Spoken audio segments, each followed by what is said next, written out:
10 shocking secrets A-listers will take to their grave. Counting down from number 10, Prince. After Prince Rogers Nelson passed away in 2016, secrets began to emerge about the musical legend. The secrets revealed about Prince, however, were not salacious. Rather, many of the things we learned about him after his passing surrounded his philanthropic efforts.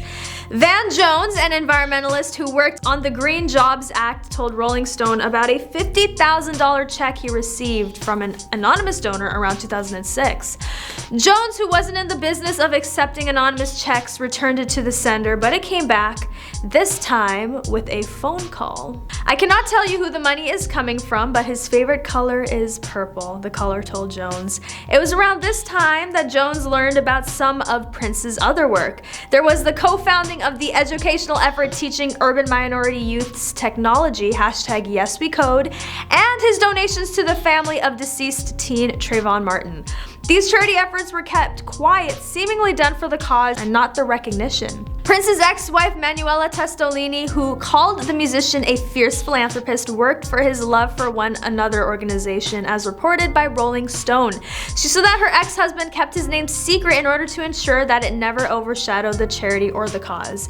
The world might have been shocked to know that Prince had passed away from an accidental OD of a painkiller, but other secrets emerged after the artist's passing in 2016. It turns out, as we know now, that Prince was very discreet with his philanthropic efforts, but after his untimely passing, it was revealed how generous he really was. Prince often donated anonymously. On to number 9, George Michael. While George Michael's relationship with the public and the media was scandalous at times throughout his life and career, the stories that came out after his passing made the singer appear as a benevolent angel. According to the Associated Press, Michael made many large donations to several charities, including Childline, Macmillan Cancer Support, and the Terrence Higgins Trust, and HIV awareness group. The most interesting part about these donations is that Michael kept them secret. He ensured that no one outside of the receiving parties knew that he was involved. Esther Ranson, the founder of Childline, said that Michael gave the organization all his royalties from one of his biggest hits, Jesus to a Child, and much more.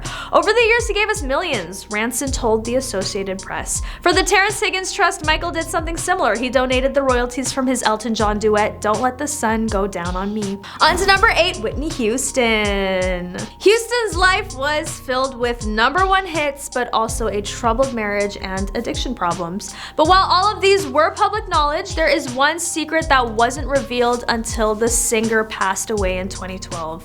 She was allegedly abused. That's right. As if her life wasn't drama-filled enough, it turns out the Queen of Soul had been dealing with domestic violence for years. While this came as a big shock to many, Houston herself would often joke about it, saying that she was no stranger to being knocked around. Obviously, this was her way of coping with this dark chapter in her life, but we can all be thankful that she bravely chose to take back control and kept on singing until the very end. Whitney's personal life was often put on display because of her status. The press spoke about her substance use and her sometimes turbulent marriage, but Houston was able to keep a secret with her until she passed away, telling only a few people who were very close to her. When Kevin McDonald set out to make his documentary, Whitney, he stumbled upon a dark family secret. As reported by Vanity Fair, Houston's brother Gary accused singer Dee Dee Warwick, their cousin, of allegedly abusing Houston. Though Houston never spoke publicly about the alleged abuse, McDonald suggested that she once hinted at it in an interview. After Houston was asked what makes her angry, she said, "Child abuse makes me angry. It bothers me that children who are helpless, who depend on adults for security and love, it just bothers me. It makes me angry." Abuse is never a joke, so please do not hesitate to reach out for help if you or anyone you know is in an abusive relationship. On to number 7, Sally Ride. In 1983, when Sally Ride took her first of 2 trips out of our atmosphere, she made history as the first American woman in space. She became a huge presence in the NASA community, promoting education and space interest in youths, so much that President Barack Obama posthumously awarded her with the Presidential Medal of Freedom freedom. As the first American woman in space, Sally did not just break the stratospheric glass ceiling, she blasted through it. Obama said, and when she came back to Earth, she devoted her life to helping girls excel in fields like math, science, and engineering. But it wasn't until Sally's tragic passing in 2012 that she also became known as the first astronaut to be acknowledged as gay. Between 1982 and 1987, the celebrity was married to another astronaut, Stephen Hawley, but she began a relationship with Tam O'Shaughnessy during the time and kept it secret from the public. When her obituary named Tam O'Shaughnessy her partner of 27 years, the public finally discovered the truth about Ride's intensely private personal life. On to number 6, Gene Wilder. The actor will always be remembered for his role in Willy Wonka and the Chocolate Factory, 1971. Wilder's cause of death was complications from Alzheimer's disease, a condition he kept secret from the public.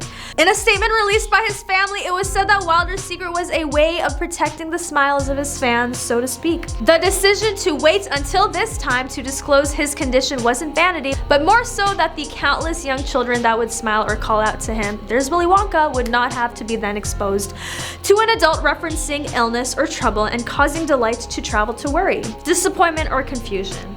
He simply couldn't bear the idea of one less smile in the world. It wasn't until Gene passed away at the age of 83 that fans first learned what had been ailing the legendary comedian.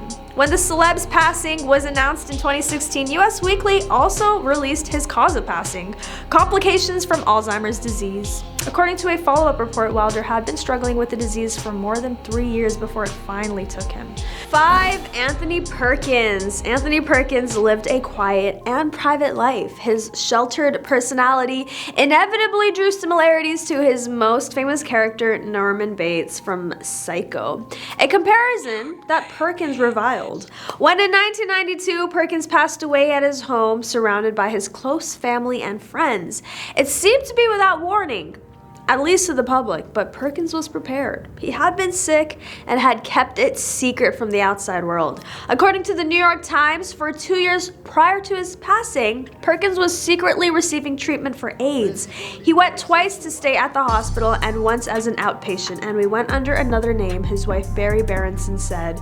You think that this man has spent his entire life giving people so much pleasure in show business, and this is his reward. He can't even be himself at the end. Number 4, Cory Monteith. In 2013, Glee fans gathered to pay tribute to Cory, best known as jock turned Glee Club member Finn Hudson, who passed away alone in a Vancouver hotel room at age 31. The public was shocked to learn that the actor passed away from a toxic reaction caused by high levels of alcohol and another substance, but those close to him claimed he had been trying to talk about his issues with substance abuse for years. Shortly before his passing, Monteith starred in a disappointing indie crime flick called Mechanic, winning the part of a drug-addicted convict simply by sharing stories from his own life. He opened up quite a bit. Director Josh C. Waller told People, he was like, "I can do this character, I know this character, I was this character, I have lived elements of this." Monteith had been candid about his past on several occasions, telling Parade that at one stage he was abusing anything and everything as much as possible.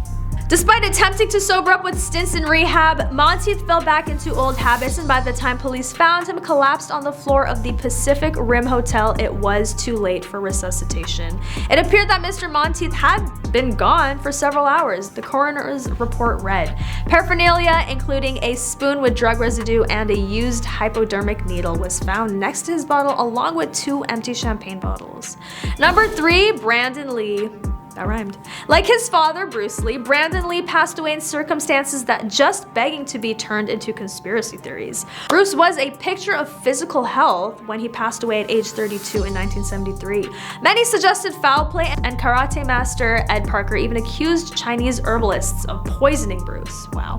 In the case of his son, Brandon, the public knew that he passed away following an accident on the set of Alex Proyas's dark fantasy film The Crow, but when the martial arts autopsy report was later released, red flags went up. According to the LA Times, medical examiners were shocked when they found a .44 caliber bullet lodged in Lee's spine, raising questions about the standard of health and safety on Hollywood movie sets.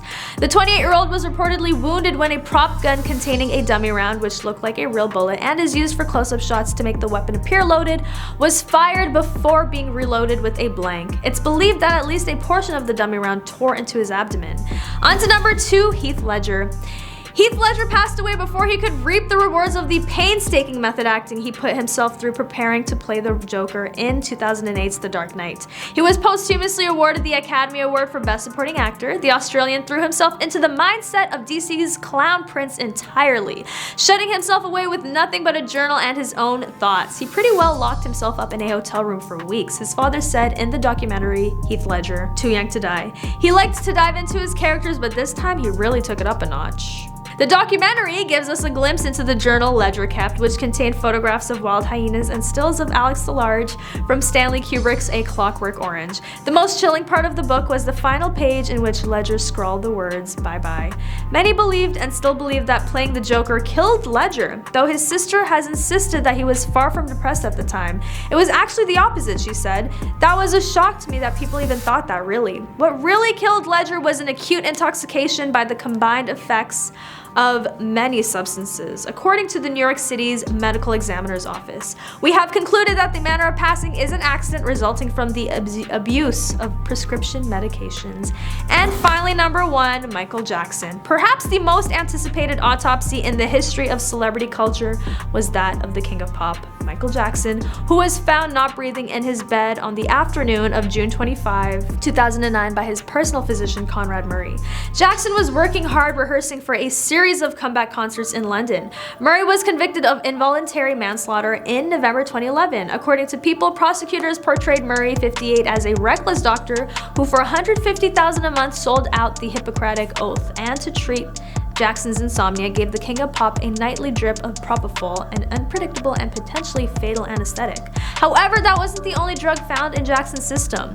Reports revealed that the pop legend was operating on a cocktail of different kinds of substances that have no place in an unmonitored setting or in unskilled hands, a physician told CNN. Plenty of other secrets were also revealed by the autopsy. There was no indication from the autopsy that there was anything anatomically wrong with him that would lead to premature passing. Dr. Christopher Rogers found during his examination of Jackson's body, but what he did find were some bizarre aesthetic alterations. Rogers revealed that Singer's lips had been tattooed pink and that the front of his scalp had been inked black so that his wigs blended in better, reported CNN. That is all for today. It was a pretty sad video, but let me know what you think anyway. Don't forget to like, comment, and subscribe, and thank you for watching.